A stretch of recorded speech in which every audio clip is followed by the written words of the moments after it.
The rising inequality and growing political instability that we see today are the direct result of decades of bad economic theory. The last 5 decades of trickle-down economics haven't worked. But what's the alternative? Middle-out economics is the answer. Because the middle class is the source of growth, not its consequence. That's right.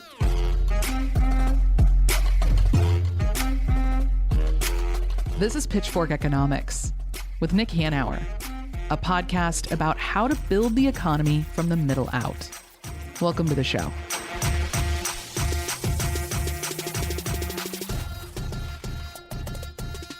Well, gang, today on the podcast, in addition to being joined by a fantastic guest and old friend, I am joined not by Goldie, but with my colleague, Paul Constant. Paul, how are you? I am just fine. Usually I am the substitute you, so it's odd that we're both in the same place at the same time. Yeah. So I'm coming to you today with a question, Nick. Yeah. Do you know anybody whose job has been lost to AI? I don't think so. That's a great question. I don't think the answer to that question is yes. The people I tend to socialize with are not the people who are likely to be directly affected by this. I should just say that, for my own part, the way I look at these tools is that they make all of the people that, like on our team, just more productive, right? I don't want less people. I want the existing people to be able to ideally do more and better work. And I think that, I suspect that lots of companies will look at it that way. Right? There are two ways to compete with your competitors. One is to be cheaper. The other is to be better. Yeah. Right. Well, unfortunately, we're in an economy where a lot of people choose the cheaper option than the better option. I know. I mean, as a writer, I think I'm maybe a little more sensitive to this than some other people, but I do know, I definitely know people who have been replaced by ChatGPT. I know it started with the freelancers for sure, like the people who would write blurbs for travel publications and things like that, like the sort of low hanging fruit of large language models is is very quickly after. You remember there was a point in on social media where everybody was making ChatGPT write sonnets and things like that, and it was like it was a toy. It was a cool toy that everybody was playing with, and almost immediately after that, I started hearing from friends who lost their longtime freelance jobs and things like that. Started at the freelance level for sure. And, and it's slowly moving up through the ranks to the people with a regular job. So I don't have a solid number of how many people, but I would say at least a dozen people in my social network have lost their jobs to AI. Yeah. Wow. So it's real. It's definitely real, and it's out there. And I think we're just sort of starting to see the effects of it. Interesting. Well, today on the pod, we have somebody who's thought deeply about this. Our old friend, labor economist Kathryn Edwards, who has a new 3-part series out for Bloomberg Opinion on the American labor market and, how it should react and adjust to the impact of AI. And I think she starts from a very defensible point of view, which is you don't need to know exactly how many jobs AI will eliminate to know that our current system leaves workers exposed to the circumstance. It makes perfect sense to begin right now, not in a year or 2 years, thinking through how we might adjust the existing frameworks and systems that we use for unemployment to be better and more resilient and more flexible as we watch the AI thing unfold. In whatever form it takes, I think it's quite difficult to know what will happen over time. So this essay is really, thoughtful and sort of far-ranging and draws some conclusions that I haven't seen other people in the ongoing omnipresent debate about AI. I think she really hit some great points. So I agree. Let's talk to Kathryn.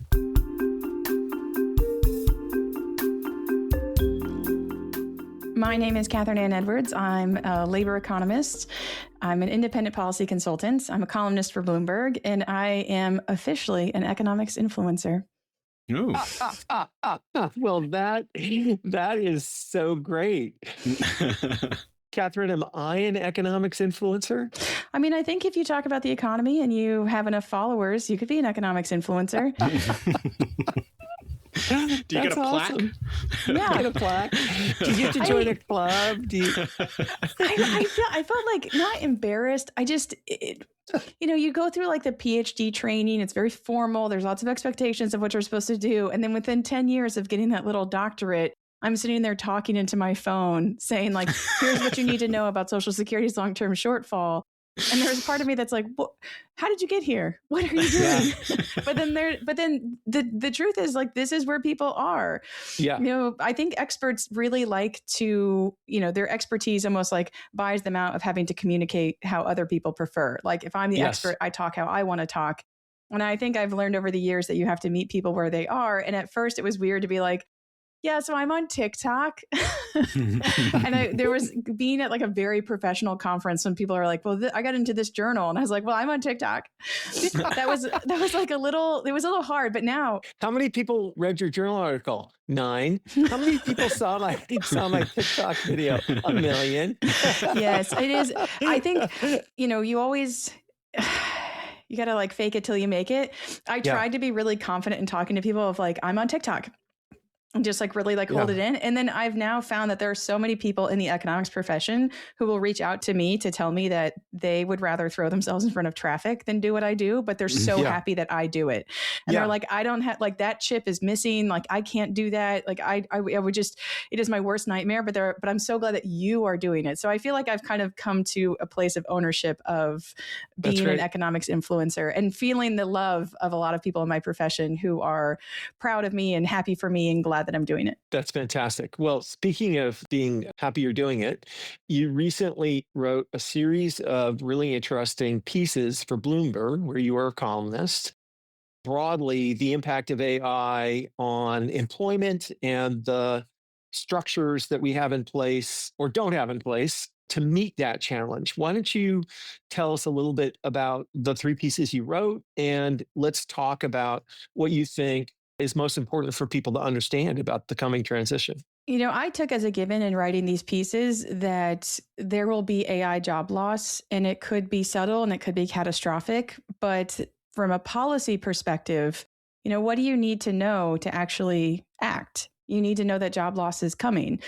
That's enough information to be motivated to make a change. So I lay out in 3 pieces. If the information you need is there will be layoffs coming from AI, then let's respond to that problem. In the first piece, I outline how we need a new short-term unemployment insurance system. The system we have was built in the Great Depression. It has a lot of strengths, but we also know all of its weaknesses, and we can build a better one. In the second piece, I advocate for something the U.S. has never had, which is a long-term unemployment insurance system, something for people who you can think of it as the difference between being able to get a job on your current resume versus having to do something different. The resume is not working and you have to make some type of change. And that's really the kind of the mark of a long-term unemployment. And then the third piece was to say, even if you were to have a very good short-term unemployment system, a very good long-term unemployment system, part of the problem of job loss in AI is that the floor of the labor market sucks.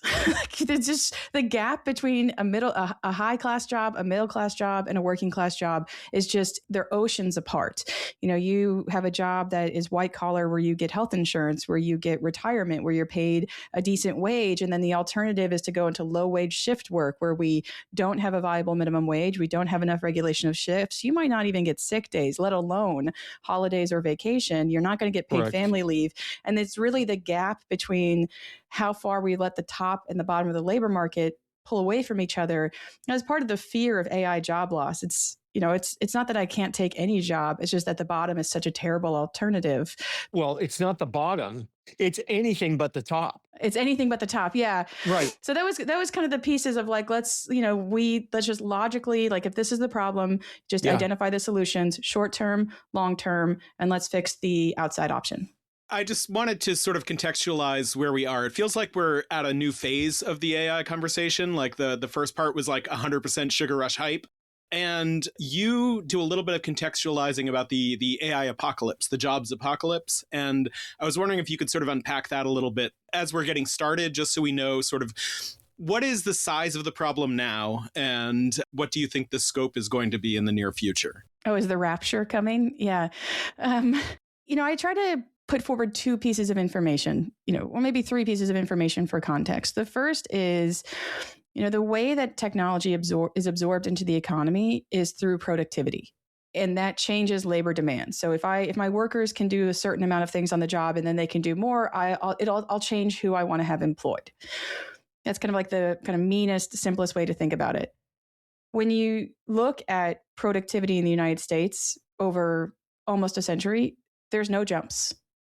There's no like, oh, and I can see like that's computers or that's the internet or that's Microsoft Office. Like you don't see any of these massive technological changes incorporated into productivity because the technology being developed is very much at odds with the technology being adopted into the workplace, which also is at odds with the technology leading to changes in labor demand. Like the technology can be developed quite quickly, but its adoption takes a long time for workers and employers to feel comfortable with. And so I just try to put in perspective that I realize that AI is different and special, and they all tell us that. But historically speaking, every new frontier technology that was hard to imagine, it didn't have a kind of rapture event, either in the productivity side of like, and now we're all 10 times more productive, or on the layoff side.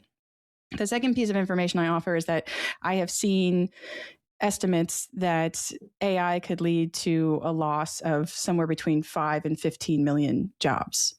And the sense of urgency and crisis of like, we're going to lose these jobs, I think has a really classist element to it.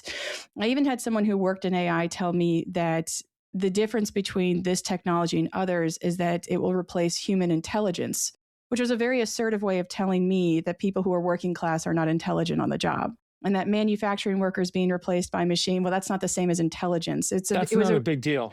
It was so classist. So I think, when people bring it up, I say like, I understand that there might be a crisis of 5 million jobs, but it seems like you don't care that much about these 7.5 million unemployed people we have now. Like, where is their crisis? Why don't you care about their job loss? Like, why is it just these sets of workers that could be smaller than the unemployed people we have now?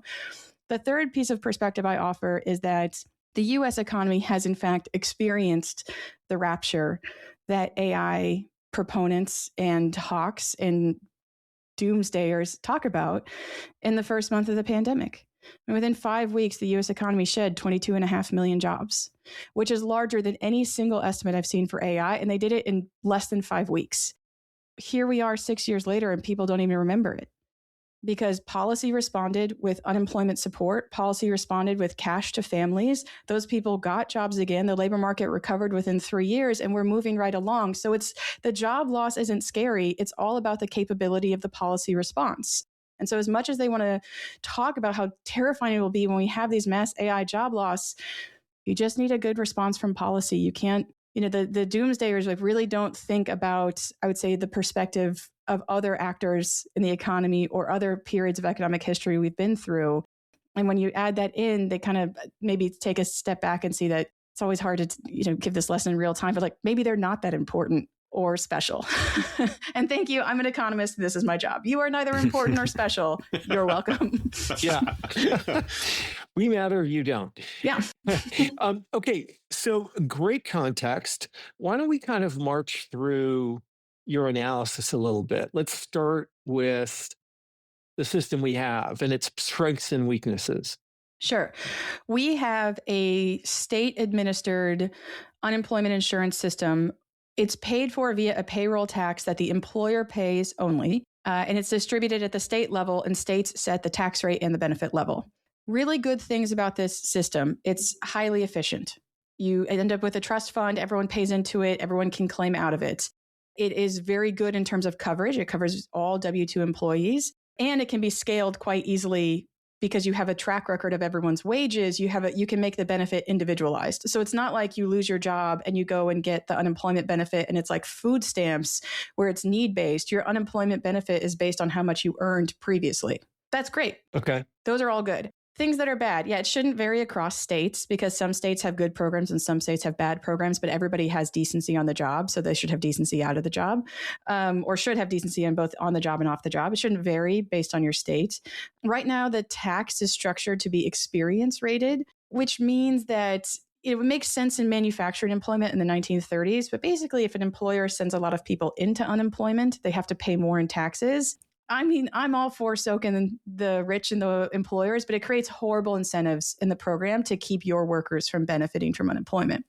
And I think the last big problem is unemployment insurance is gatekept by your prior employer. Your prior employer has to give you permission before you can get the benefit. Those things can go. But the good news is that's really easy to change. You set up a federal payment system, a federal benefit system, federal tax system, federal benefit system. Everyone's entitled to the same thing. But I think the kind of like emotional hurdle for a lot of policymakers is that you have to let just anybody get it, right? Someone could be fired, someone could quit and then walk down to the unemployment office and get a short-term benefit. That's a huge psychological hurdle for policymakers, but it's the only alternative to their employer gives them permission. I mean, is it permission or is it just an acknowledgement that you were not fired for cause? Yes, it is an acknowledgement that you weren't fired for cause, but it operates as permission. Okay. In the permission part, I would say that some of the more effective tactics that employers have used is delay. Like you can't get unemployment insurance when you apply for it until your prior employer approves the claim to say you weren't fired for cause. They have 21 days to do that. So typically they take like 20 days and 7 hours.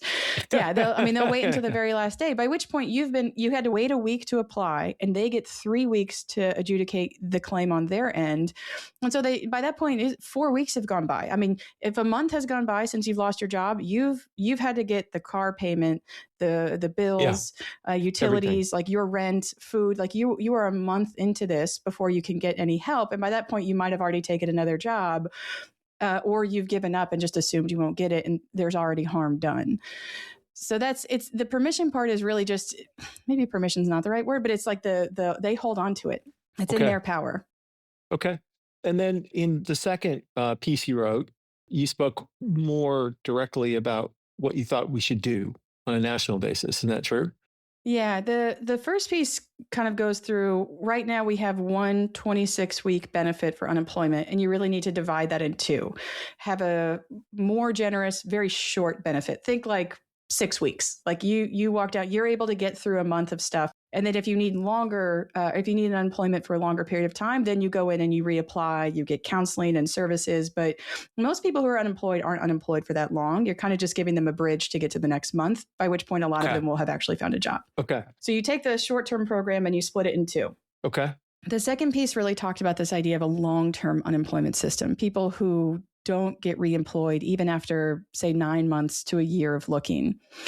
I think this gets a lot of hand-waviness from people of like, oh, just train them. Be plumbers. Be plumbers. And it just seems such shallow thinking that it feels dismissive. People who have been unemployed for a long time, they're going to have taken a huge psychological hit.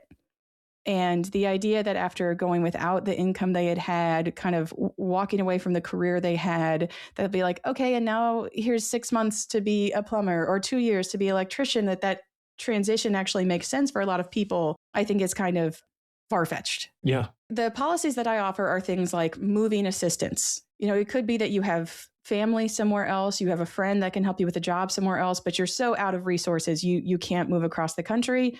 Yeah, you help people move. Give them a check to move across the country and like register at an unemployment office in that state or locality. I actually think, we have investor-backed home purchases. We know where we have an investment group will buy a bunch of houses in one place and then they turn it over into the rental market. People hate this. Yes. But they just have the government buy your house and then they'll sell it right back on the market. And rather than having to deal with like losing so much buying and selling a house to the realtor cost, and then worrying about taking it at a loss, just have the government buy it at cost, sell it at cost, to stabilize the housing market if there is mass unemployment, and then to help people be more mobile and move across the country. You could do all of those things in a long-term program. You could do I think most people's preferred backup plan is to start their own business. You're right, to have some kind of side hustle, some money that comes in on the side that they expand into more of a permanent business. You could have a long-term unemployment program help people with that. Yeah. And then the problem with government training is that it's really expensive. And so the practicality ends up forcing you into really short programs that aren't associated with very good jobs. Okay. How much is it going to cost to subsidize? I mean, we all know the student debt crisis. Like, is the government really going to pay to send everyone to school for 4 to 5 years to get a new degree? Or are they going to say like, hey, here's 8 weeks to become a forklift operator and you don't have income during that period. So how are you subsidized? So I try to set up that if you were a little bit more like had other paths out of long-term unemployment, you could put resources into training that's not just short-term classes that aren't associated with really high paying jobs. Like we have a teaching shortage. We have a nursing shortage. If there were people who had office job for 15 years, they probably don't want to become a forklift operator, but maybe they would be more interested in teaching and nursing, but they can't go without income for the 2 years it takes to get the credential. So I think you could be really creative of like accelerated credentials for high demand occupations that require a college degree, but also require training. Like if you didn't go about it in the cheapest way and you had other kind of like, imagine like all the people who are long-term unemployed and you have like some get into moving and some go into businesses, that allows training to be more tailored to the person. Just kind of as a historical sidebar, the US has a lot of experience with this. The GI Bill coming out of World War II, its take-up was so much larger than the government had ever predicted. They had no idea how many people would take advantage of the GI Bill for education.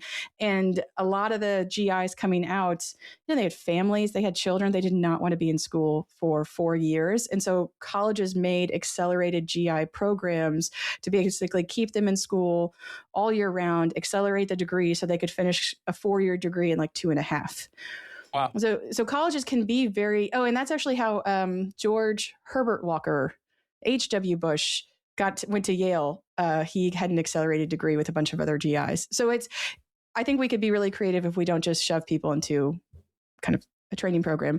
And the last part of that is the thing that conservatives are probably most afraid of, public employment. If you can't find a job, have a public employment service where you do public service through government jobs. Yeah. So would you characterize that as a job guarantee, or is that different? I guess I see it as maybe like the job option. Okay. The way that I think about the world is really through triage.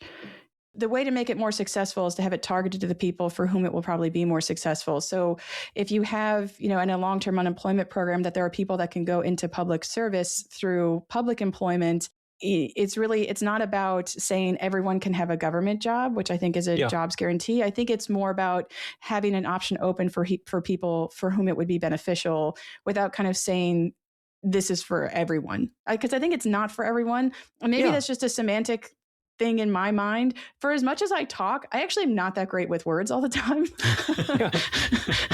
So I'm like, jobs guarantee. It's too literal. No, that's interesting. That's interesting. But as an option. As an option. There's a lot of stuff that we could do.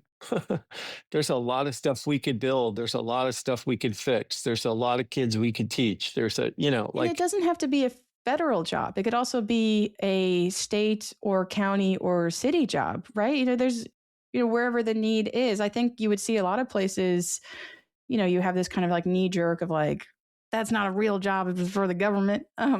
And then you would probably have a lot of cities that are like, oh, if you gave us money to employ 20 people in like community development, like we would find a job for them. And I think some places and localities would be really creative and take a lot of advantage of something like that, to the benefit of their community. And rather than seeing it as the way people who are unemployed are often talked about as just some handout that's fancy, I think a lot of states and localities would see it as a potential to make an investment in their community. Mm-hmm. Yeah. Yeah. I mean, I like that construct, which is a federal program that puts people where the work actually happens in local places, because local places know what they need. They do. And they know that they don't have enough resources to do the things that they need. So a bunch of people who show up who all of a sudden are subsidized or paid for by the federal government, and who until recently were high functioning working people, right? This is actually how I pitch universal childcare, actually.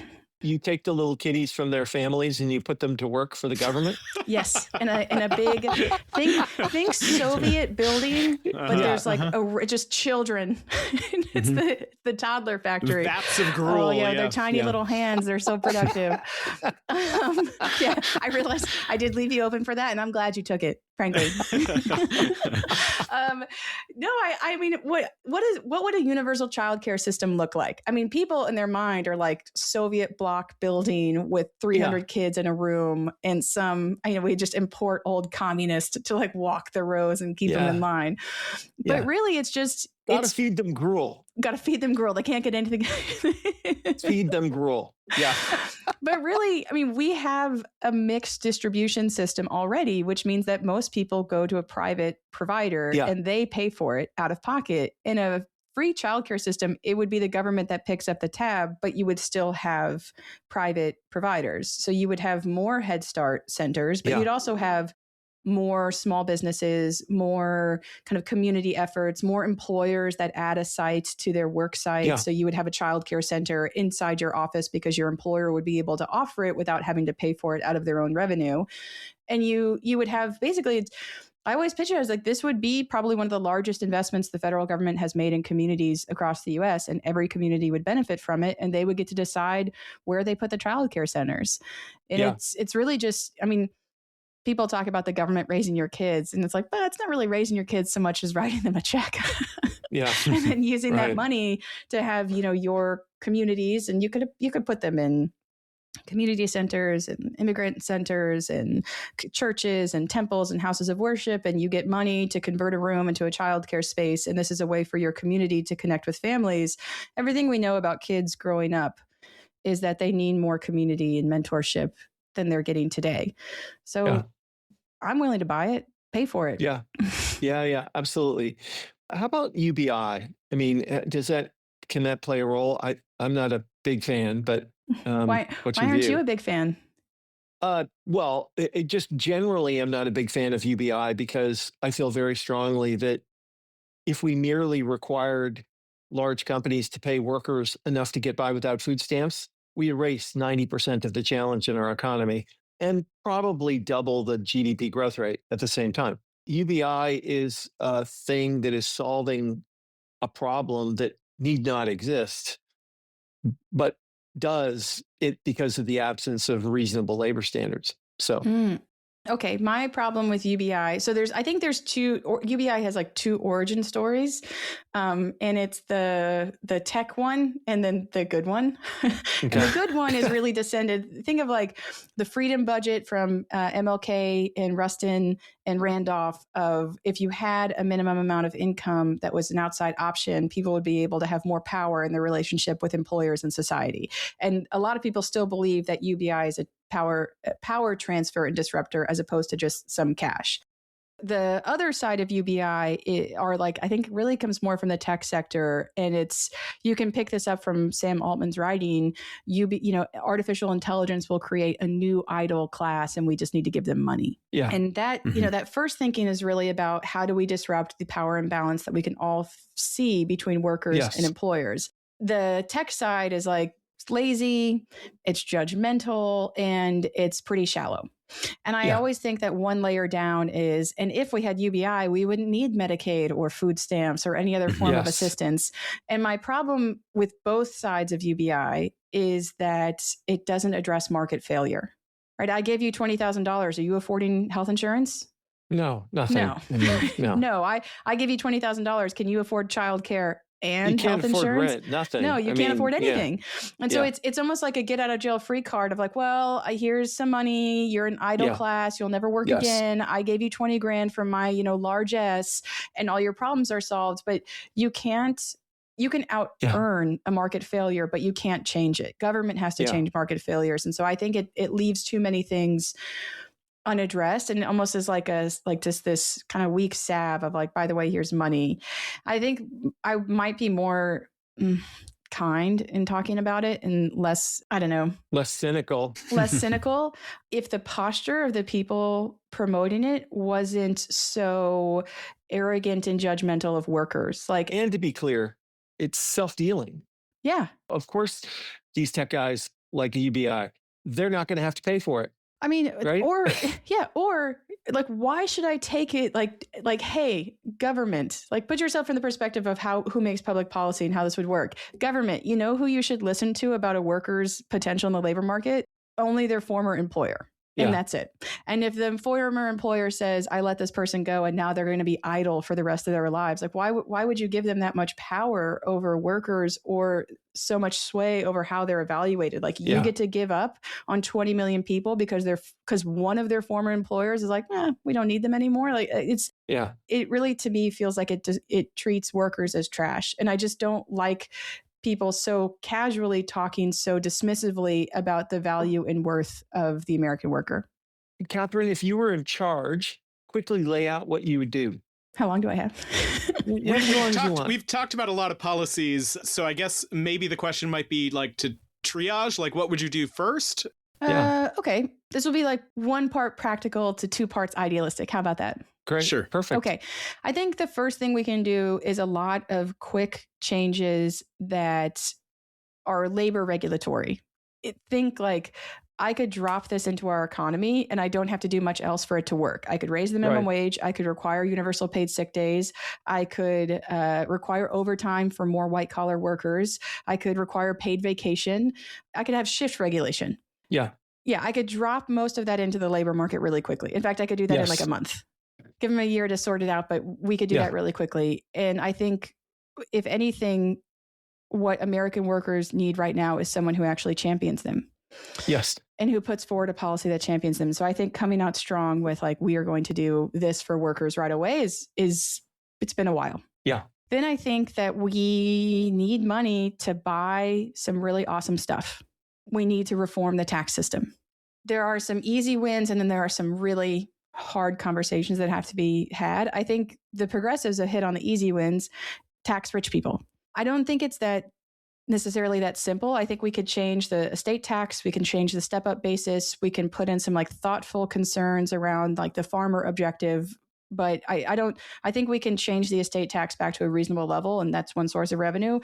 But the real problem with our tax system is that it has 271 coupons of deductions and credits and adjustments that are made to your tax bill that change how much you have to pay. And that has created 271 constituencies of people who have a vested stake in keeping the tax system complicated. That is hard to overcome, because if you're gonna raise taxes, why do you have to get rid of my thing? Yeah, it is a tough conversation. And I was recently I testified in front of Congress about this, and I made some videos for social media after the fact. Social Security is the largest public program we have. It's $1.6 trillion a year or thereabouts. We give away $2.3 trillion of coupons in the tax system. It's called tax expenditures. That's the official congressional definition. It's money that would have been collected but is refunded back through exceptions to the tax system. $2.3 trillion. It's 50% larger than Social Security. So I am cynical. I am optimistic and part cynical and idealistic and practical. You have to go after the big guns first. So if I could wave my magic wand, I would go after the tax system, because I think everything else is easier when the U.S. is raising revenue. Then it's easy to expand Medicaid. Then it's easy to, have universal child care. But all of these things are harder when we're running a deficit that's 7% of GDP. The debt is 100% of GDP, and we're not moving in the right direction. So I think if I could wave my magic wand, it would be to have really awesome tax reform. Okay. All right. One final question. Why do you do this work? Why do you do this work? Because Americans deserve it. Yes. because they deserve to have a better economy. We could do so much better than we're doing now. We could have higher wages. We could have higher income. We could have an easier time in our cost of living. We could be a society that invests in children, that recognizes that we are all in some way dependent on each other. We don't have to be so short-sighted. We don't have to be so cruel. We don't have to be so self-dealing. All of these things can be different if we make better policy choices. And I think the most dangerous thing in the United States is cynicism. Yeah. Because cynicism is permission to your POS representatives that they don't have to try, because you've already given up. So then they're off the hook. They don't have to address the tax system. They don't have to fix Social Security. They don't have to invest in children, because you don't think they're going to do it anyway. And then they don't have to. And so I think that An absolutely reckless level of optimism is what Congress needs more than anything else, because then it'll be so clear how bad of a job they're doing. So I won't give up on them. And I'm going to believe that we can have change, because that's the only way change will happen. They're not going to decide on their own to do the right thing if you give them a free pass. Yeah. Love it. I agree. Fantastic answer.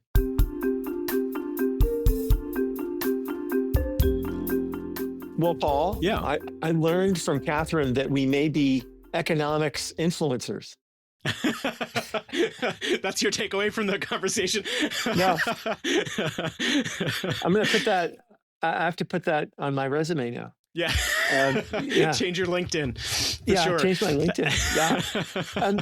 No, I mean, as always, Kathryn's just so smart and so thoughtful, and has thought about these things so carefully. And I think, what I take away is that, like her point is really obvious, that these systems are, just, they're not terrible. They're just inadequate to the challenge of our time.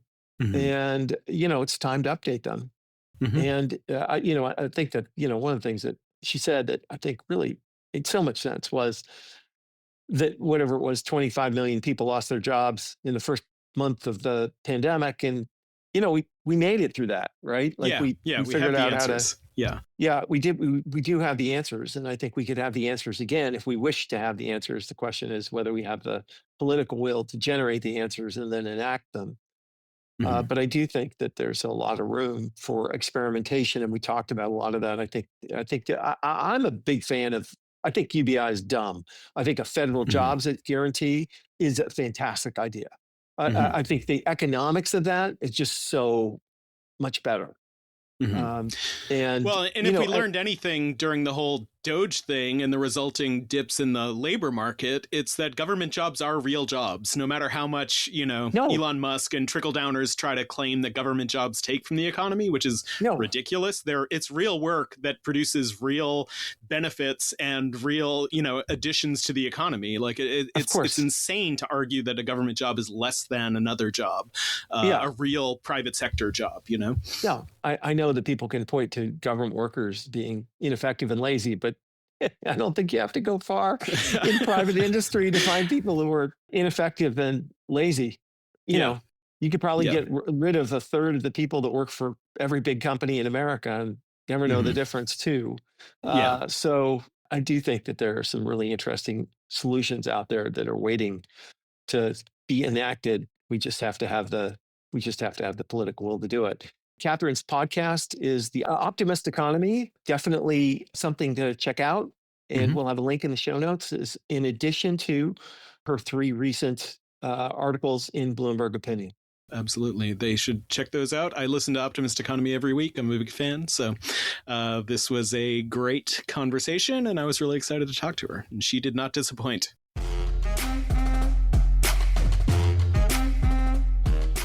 Pitchfork Economics is produced by Civic Ventures. If you like the show, make sure to follow, rate, and review us wherever you get your podcasts. Find us on other platforms like Twitter, Facebook, Instagram, and Threads at Pitchfork Economics. Nick's on Twitter and Facebook as well, at Nick Hanauer. For more content from us, you can subscribe to our weekly newsletter, The Pitch, over on Substack. And for links to everything we just mentioned, plus transcripts and more, visit our website, pitchforkeconomics.com. As always, from our team at Civic Ventures, thanks for listening. See you next week.